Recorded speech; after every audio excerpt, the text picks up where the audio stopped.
गौर करिएगा, कब तक हमारे हिंदुस्तान के जवान मारे जाएंगे,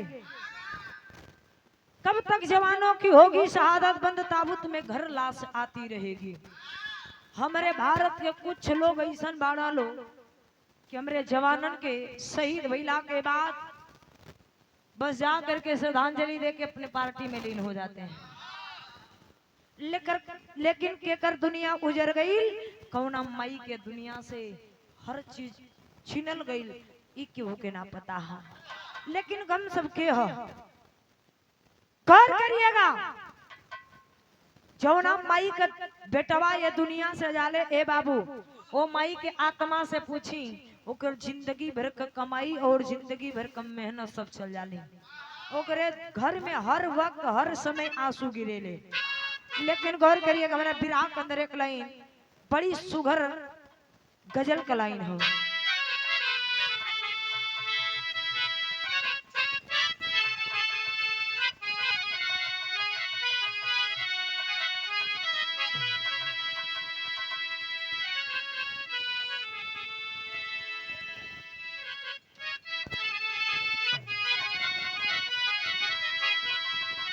कि काबे में, अरे काबे में तेरा जलवा, काशी में नजारा है।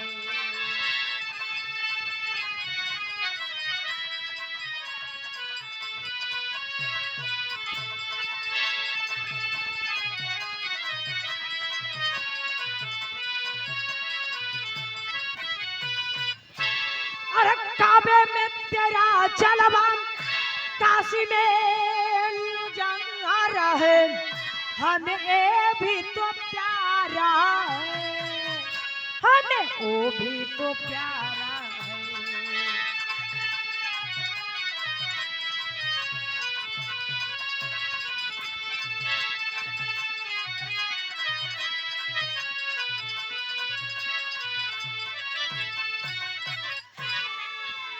गौर करिएगा, ये तो गजल कलाइन है। और आज पहली बार 2 महीना 3 महीना के बाद प्रधान जी के दरवाजे पर आज भी रस के बिरहा होखत है, और नहीं तो 4 महीना के बाद होखत।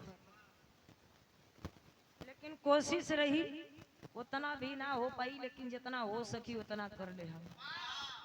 प्रधान जी का फरमाइश भी रहल, ऐनी है तबे। लेकिन बहुत सुंदर गजल के अंदर भाव है, कैसे?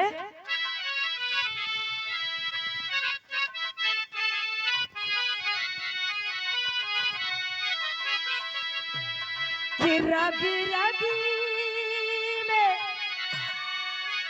कि रग रग में भरा लोहू, लोहू मेरा वानी है।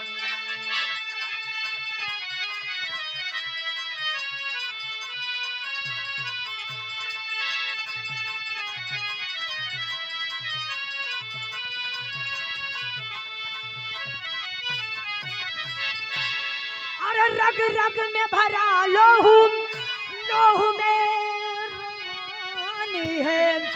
आज था लग जाई जंग में, आज था लग जाई जंग में, किसमें कितना पानी है। आज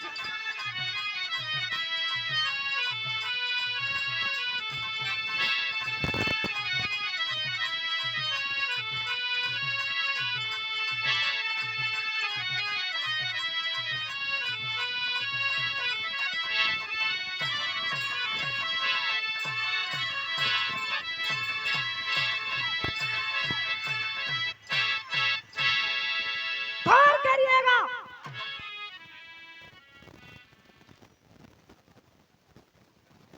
रग रग में भरा लोहू, लोहू में रवानी है। हमारे हिंदुस्तान के जवान ऐलान कर रहे हैं, कहे आज मैदान में आज जंग में था लग जाई। अरे चोरन के तरह डब्बा के दूध पीने वाले, हाँ डब्बा का दूध पी करके पीछे से क्यों लाल काटते हो? अगर अगर सामने तेरी माँ दूध पिलाई है तो सामने से आकर के लड़ ले।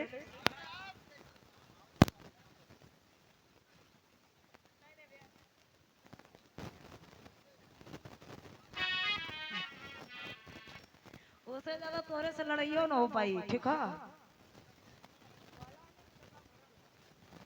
कहानी में से शुरुआत कहानी हो कहाँ का कैसन हो।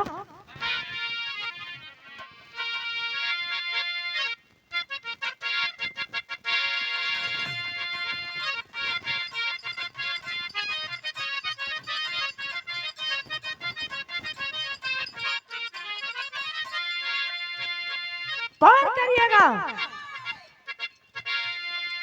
छोटा सा देश पाकिस्तान एक नालायक है, करके घात हरदम बनता खोल नायक है।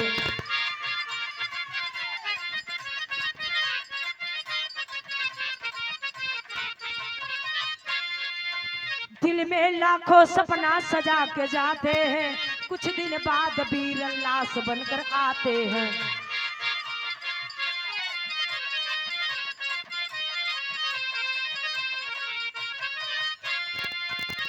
राजनीति खातिर नेता आंसू बहाते हैं, जला के दीप उनकी श्रद्धांजलि मनाते हैं।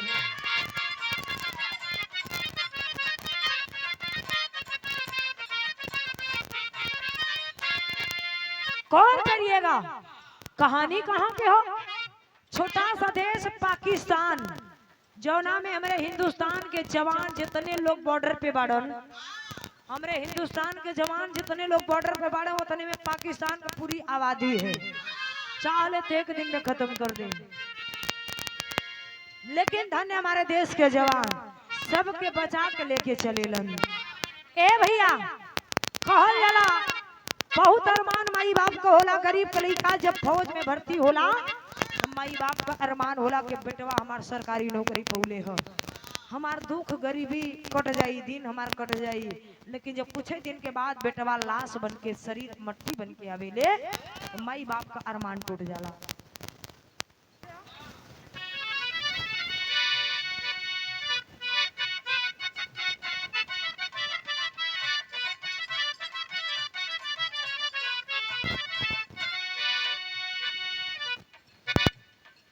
जिला जौनपुर थाना जलालपुर सही, जिला जौनपुर थाना जलालपुर सही, बहादुर गांव विजयपुर का दस्तूर सही।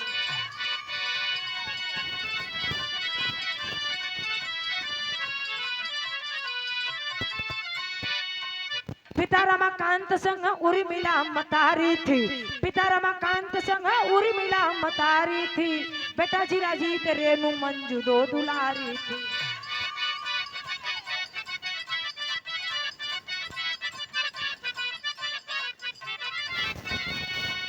खुशहाली घर में आई नौकरी जब पाए हैं, खुशहाली घर में आई नौकरी जब पाए हैं, मिटे गरीबी दिल में सपना को सजाए हैं।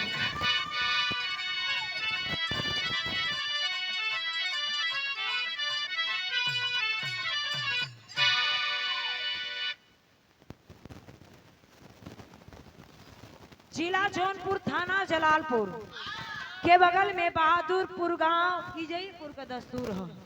वही के रहे वाला रमाकांत यादव, उनके दुल्हन का नाम बताओ जला उर्मिला। ए भैया एक लड़का दो लड़की जिंदगी के गुजारा होखत ह, वही बीच में मई बाबू का धंधा पानी है, खेती किसानी रहल, यही में धंधा पानी करे, अपन यही में झुका चले और अपन तीनों बच्चन का परवरिश करे। जिला जीत बढ़ रहा, लड़की छोट रही, लड़की का नाम रेणु और मंजू। धीरे धीरे एक गरीबी में दिन बीता था, लेकिन जिला जीत के मन में अभिलाषा जगल के हमें फौजी जवान बने के हम, हमें भारत माता का सेवा करे के हम। ए भैया 4 बजे भोरवे उठ के धीरे धीरे अब उम्र भी 12-13 साल 14 साल को हो गई, लगना दौड़े धूपे, अगल बगल के लोग देखना कहना कि रमाकांत का लड़कवा बड़ा मेहनत करेला, करल का चाहत हम बाप बेटा है।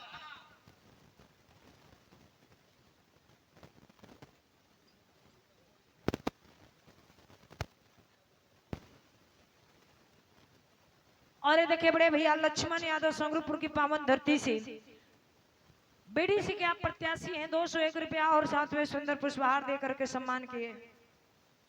चोड़ों में प्रणाम आशीर्वाद की जारी, भगवान करे आपके सर पे ताज बने, हम कलाकारों दे ही का शकीला। अब वही तक घूम घूम के मांगा नहीं जा।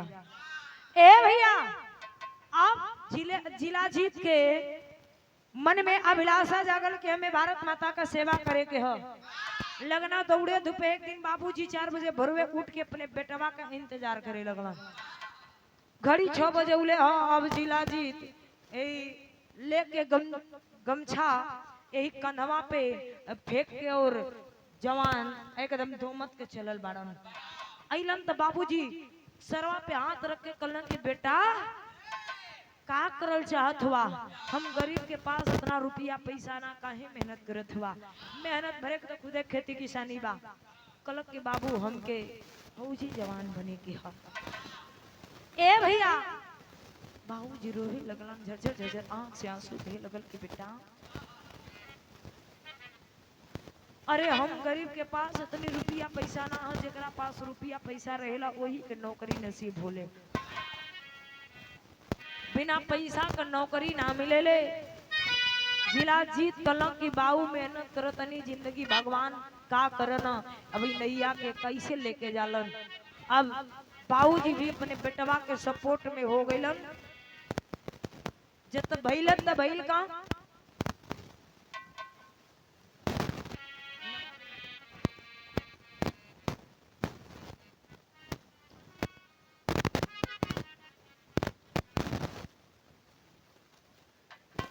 गुप्तदान महाकल्याण बाबूजी की ओर से बड़ा सम्मान बड़ी प्यार मिलल हो। बाबूजी के सिर चढ़ो में प्रणाम हो।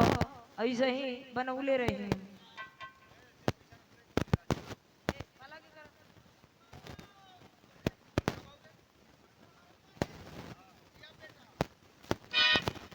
बाबू ये गौर करिएगा।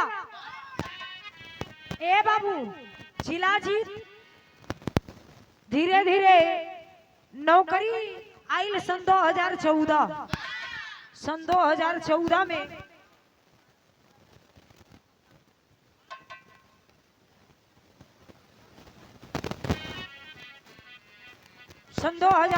में नौकरी आइल हा। जौना समय फार्म भरले बारन नौकरी बहाल हो गई। ड्यूटी पे गइल, पहली बार गइल वर्दी चढ़ा के और दूसरी बार जब गइल तो धीरे धीरे तिलकहरू दौड़े लगला। और जब तिलकहरू दौड़े लगला तब बाबूजी सोचला कि लड़की छोट बाड़ी और एक लड़की घरवा में आली थी तो 2 रोटी खाना बना के देवे लायक हो जा। बाबूजी जिला जीत के शादी तय कर दलन। अब धीरे धीरे शादी वाला दिन आ गई। और जब शादी वाला दिन आ गई तो जिला जीत दुल्हा बन के ससुरारी गइलन और अपने दुल्हन के लेके अइलन। और जब अइलन तो ड्यूटी पे तैयारी कैलन।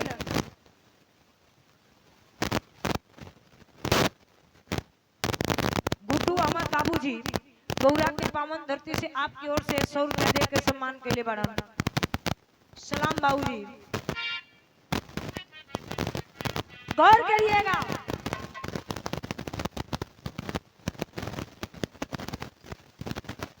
शादी विवाह वही ड्यूटी चले गए।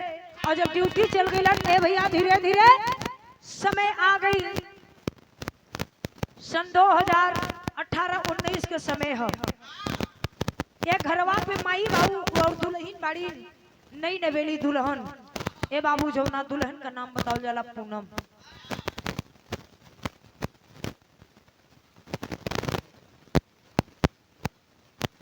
बड़े भैया बैजनाथ चौधरी मल्लुपुर की पावन धरती से 100 रुपया दे के सम्मान के लिए बड़ा छोड़ो में प्रणाम आशीर्वाद की जा रही।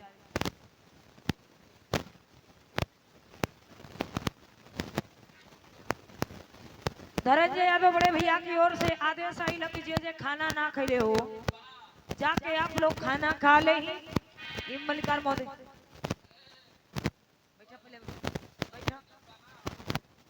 बेराग आवे के निमंत्रण मिलल, खाना खाए से ना मिलल। ठीक है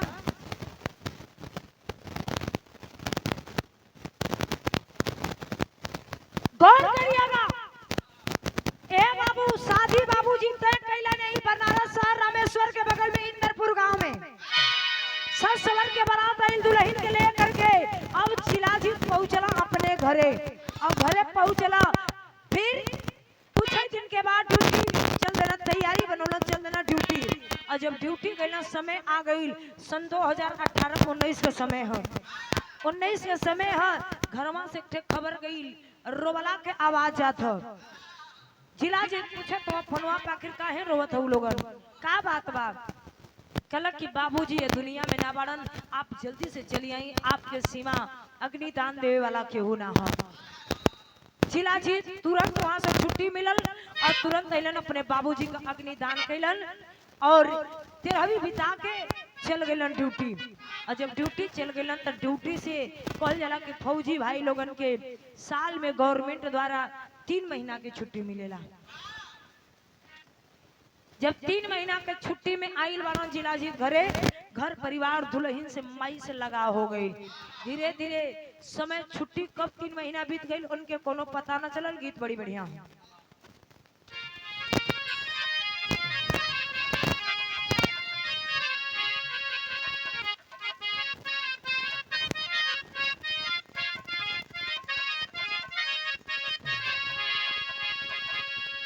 कि गजब भर कई गुजारिया गजब करे हो।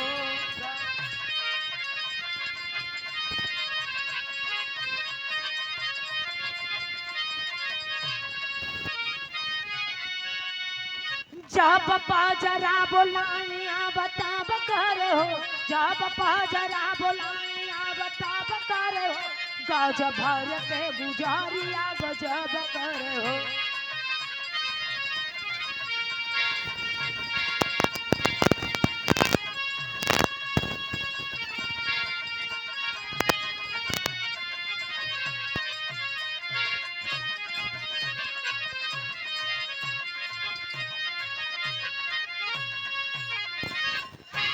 ए भैया लेकिन वो 3 महीना के छुट्टी में आइल बाना। धीरे धीरे अब हेडक्वार्टर से फोन आई और बैग वसा जिला जी सजावे लगलन और सजावे लगलन। ये हर दुल्हन जनक की पति के अब जात रन ड्यूटी बॉर्डर पे जात हुआ, पता नहीं वापस लौट के यहाँ के ना। ए भैया दुल्हन सोचली कि पति दोबारा भेंट होई कि ना होई। दुल्हन बैठ के दूसरा घर में रोवे लगली, सोचा तड़ी मन में। लेकिन आके जिला जी डांट के एक बात कले हम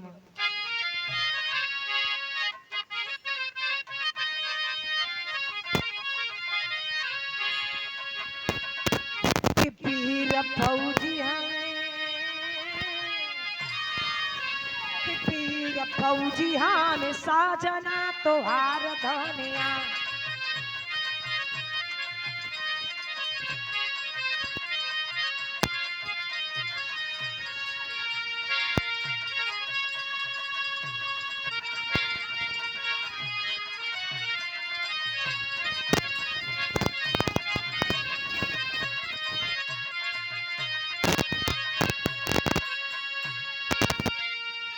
अपना महानामा में कार तू विचार धनिया,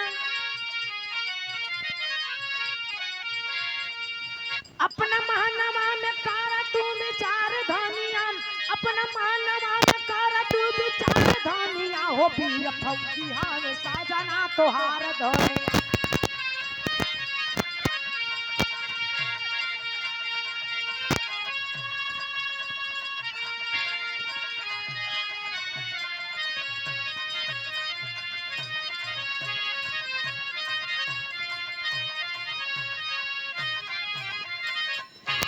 दुल्हन जाके दूसरा कमरा में रोवे लगली। हर से जिला जी सोच सवर के निकलना पड़े दुल्हन के समझावत हुआ। पूनम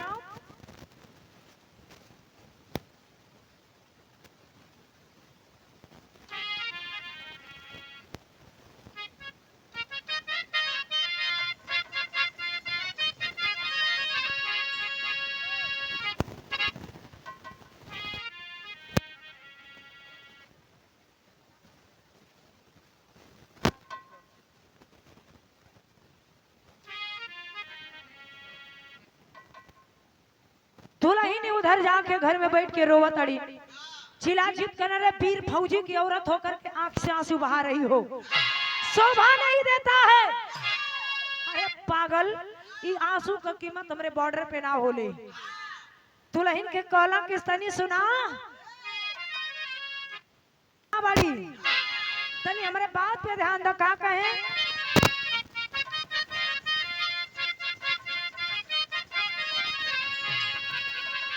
कि देहिया पे चढ़िया से वर्दी चढ़ी जाला और दसवा के नाम हम जवान लिखी जाला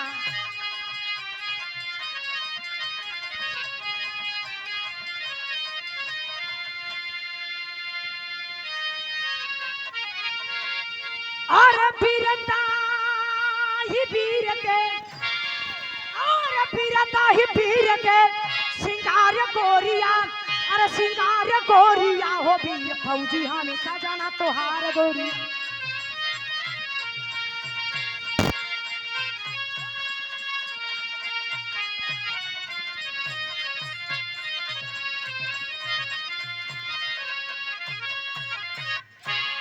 कलक दहिया बजहिया से वर्दी चढ़ जाला हर दसवा के नाम है जवानी लिख जाला वीरता ही वीर के सिंगार गोरिया वीर फौजी हमेशा जना तोहार गोरिया अरे फौजी से शादी भइल तोरे जिंदगी है कि हम जब तक आवत नहीं तोरा लगे बनी तोरा घर में बड़ी तब तक तोहार बड़ी ना तई भारत माता को सपूत बानी हम ये पूरे देश के लाल बड़ी हम तोहरे घर पे कई दिन कब तक रहब हम अब दुल्हन के समझा के जैसे ही घर में से बहरी पांव रखले बाड़न बाहर मतारी का दृश्य देख के कलेजा कांप गई भइल का इहो स्वर्गीय रामदेव गुरु जी अपने जवानी के आलम में गावे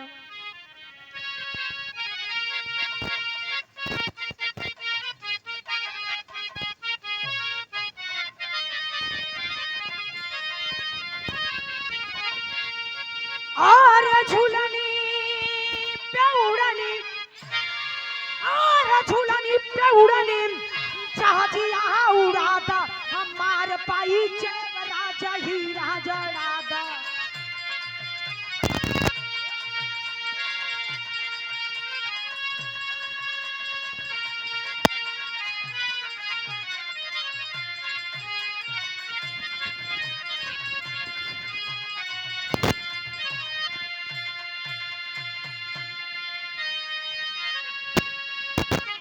लेकिन गौर करिएगा जैसे ही जिलाजीत घरवा से बाहर निकलल बाड़न और जब बहरी निकलना तो माई के देखल जब अंगना में निकलना ए बाबू माई के आंख से झरझर झरझर आंसू गिर रहल बा कलन के दुल्हन के तो समझा लेली लेकिन माई के कैसे समझाई जैसे ही पांव बाहर निकलन बाहर बढ़े के चाहतड़न जैसे लगल कि शरीर या पाथर के बन गई अखिया से आंसू गिरे लगल झिलाजीत के झरझर झरझर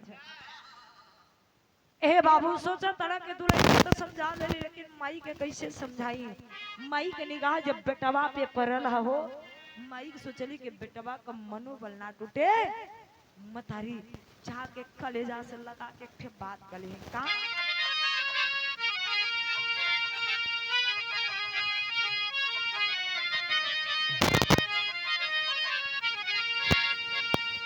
और बीरवा के अपने और बीरवा के अपने करजवा लगाई बीता कैली हो घर से बेटवा के माई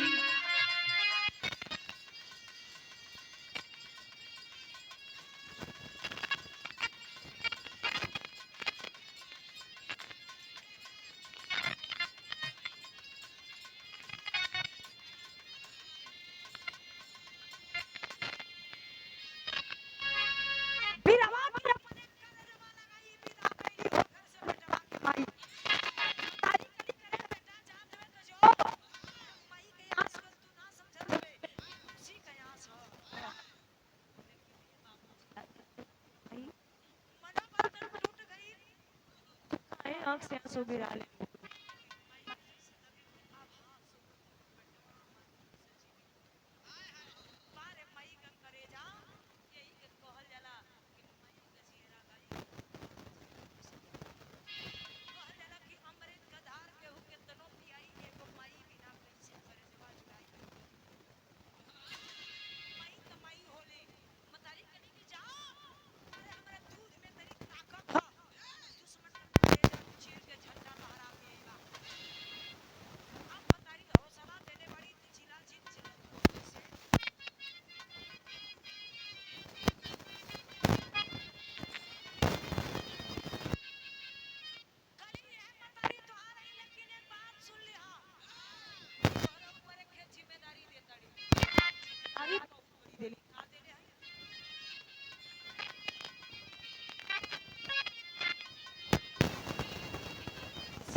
तू थामा चुप नहीं है।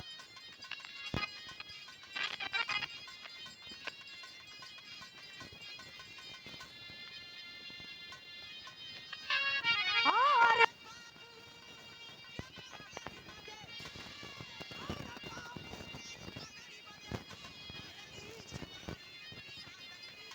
सब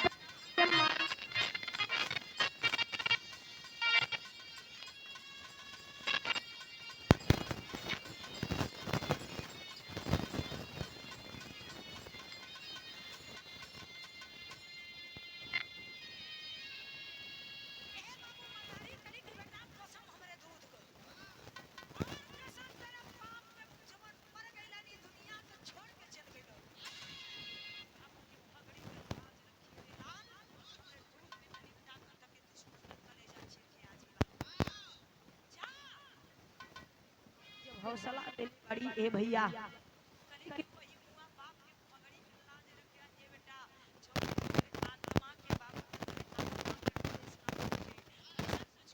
करिया खा के आज सही बेटवा का मतारी खाई हम। अगर पीठ में गोली खा जीवा तो एक किधर का मतारी खाई देश नहीं है लोग नहीं है, तेरे भाई के दूध में ताकत ना रहल। जब इतनी बतिया के जिला जीत सुनले बाड़न तो चलल बाड़न पहुंचल बाड़ा हेडक्वार्टर पे तो भइल का बेरा कर दे।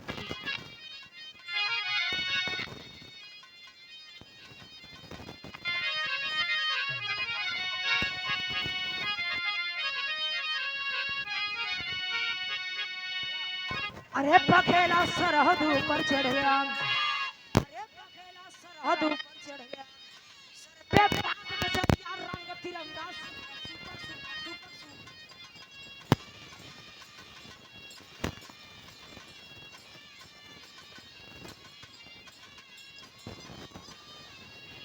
बखेला सरहद ऊपर चढ़ गया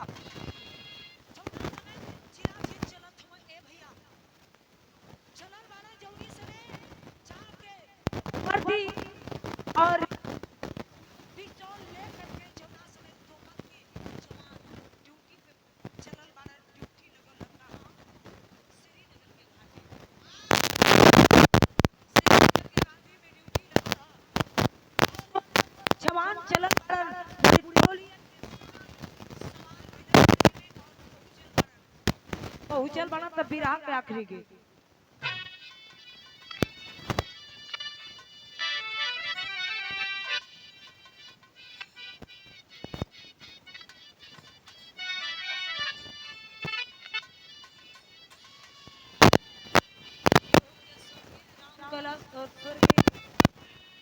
रामदेव गुरु जी गाया करते थे बड़ा अल्लाह के गावे कैसे गावे।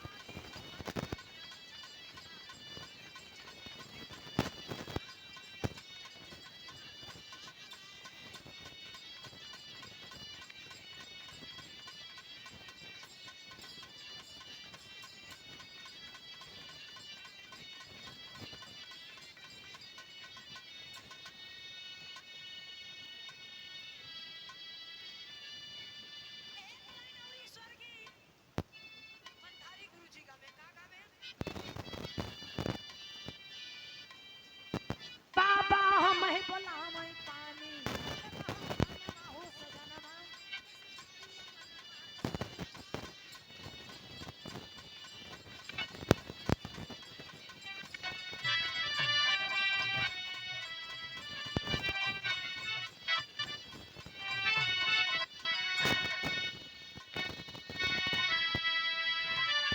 लेकिन यार भैया यार तो जिला जीत न पहुंच गए ना ड्यूटी पे, लेकिन घरवा एक थे बहुत बढ़िया खुशी रहल। बेटवा के जेला के गम में माई रोवत रही, लेकिन एक बोले खुशी भी रहल एक बोले गम भी रहल। तो 3 महीना के छुट्टी में आइल बाड़ा जिला जीत वही में पूनम के गर्भ। था और समय आ गई सन 2021 11 अगस्त समय 9 बजे अपना दुल्हन के फोन लगौले बाड़ा वीडियो कॉलिंग दुल्हन फोन लगौली कनी सैया सब लोग घर में बा आप ना बाड़ा पूरा एकदम उदास लगत हो देखी बाबू भैल बाड़ा ई समझे में ना आवत कि सब लोग बड़ा खुशी लोग मनावत लेकिन बिना तोहरा को वीडियो कॉल पे लइकवा के देखावत तनी अपने पति के भरमावत तनी लेकिन जिला जी कहला कि सुना अरे फोन रखा हम ड्यूटी में बानी आ हमार छुट्टी धीरे धीरे 5-7 दिन के औरी बाकी बा छुट्टी पूरा हो जाई अब आवत तनी तो आई तो ढेर सारा सामान ढेर सारा खिलौना बाबू लेके आई ए भैया दुल्हन से बतियौ तो बाड़ा तब तक हेडक्वार्टर से फोन आ गई कल के फोन रखा हेडक्वार्टर से फोन आवत तो फोन आइल बा पता लगल कि आतंकवादी बॉर्डर में घुस चुके हैं जैसे ही अपने जवान को सतर्क कर रहे हैं कौना भाव में कैसे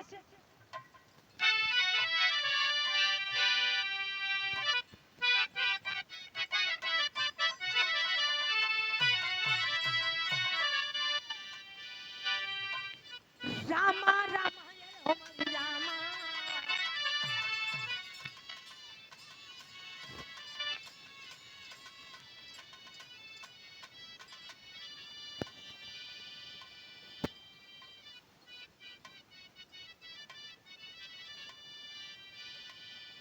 अरे सन सन गलिया सन कहे घाटी दरम्यानवा हो जवानवा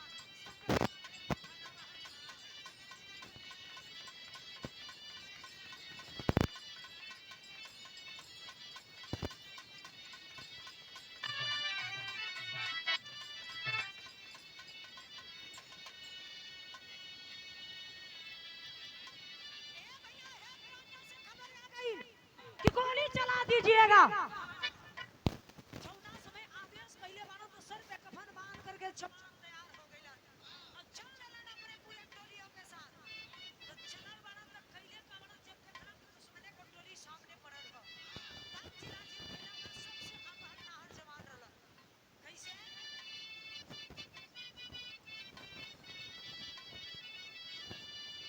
पहला गोली इधर से चलाई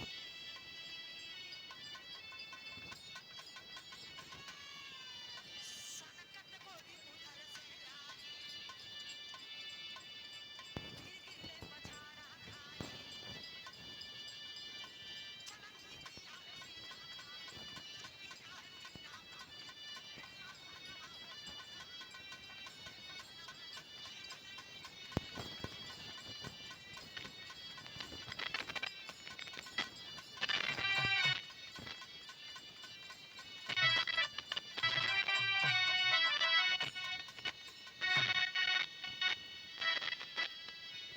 जब जिला जी देखना कि दुश्मन का टोली एकदम सामने पड़ गई पहला गोली हर से चलौले बाड़न तब तक सनकत गोली ए बाबू जान छूट गइल बस आज जब सिनेमा में लगल बा ए भैया हां जवान धरती पे गिर गिरल और जब गिरल बाड़न सबसे उम्र में जवान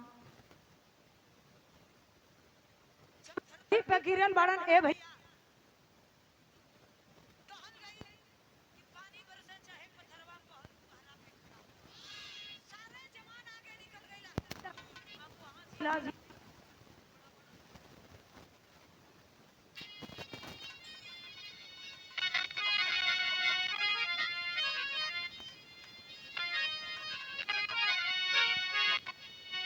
अरे खेले बहादुर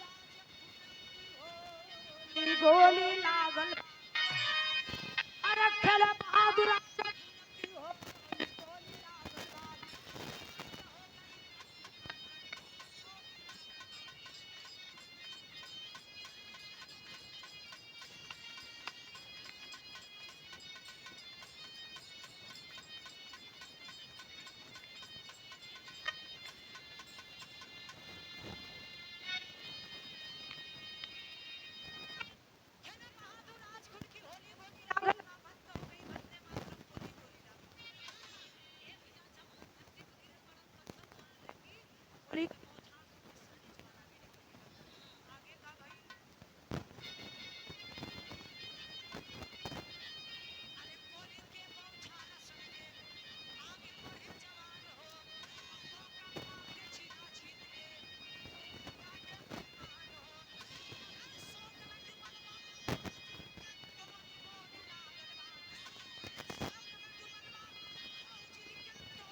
निकलल हो, लेकिन जिला जीत के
फ्लाइट एयरपोर्ट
जाने कि मेरे बेटवा का बॉडी हो, हमारे बेटवा कैसा शासन प्रशासन के लोग हुआ, कैसा नहीं शासन प्रशासन के ढिल वही रहल, कैसा नहीं तो भाई के दुनिया उजड़ गई। लाठी छीन हमरे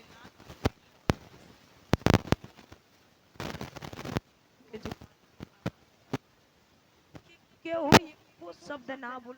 ए बाबू सरकार के पास पूर्वांचल के अधिकारी पहुंच करके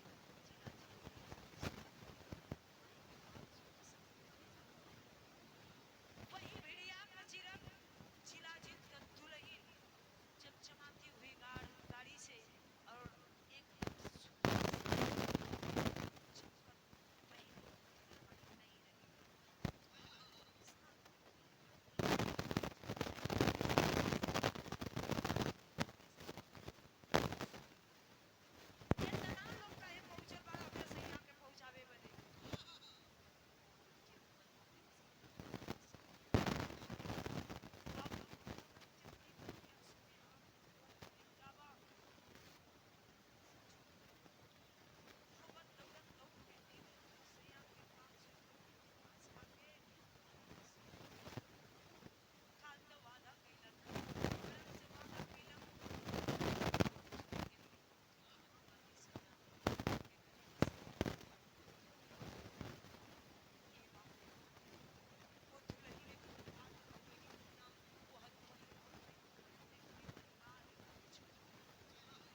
और एक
अरे एक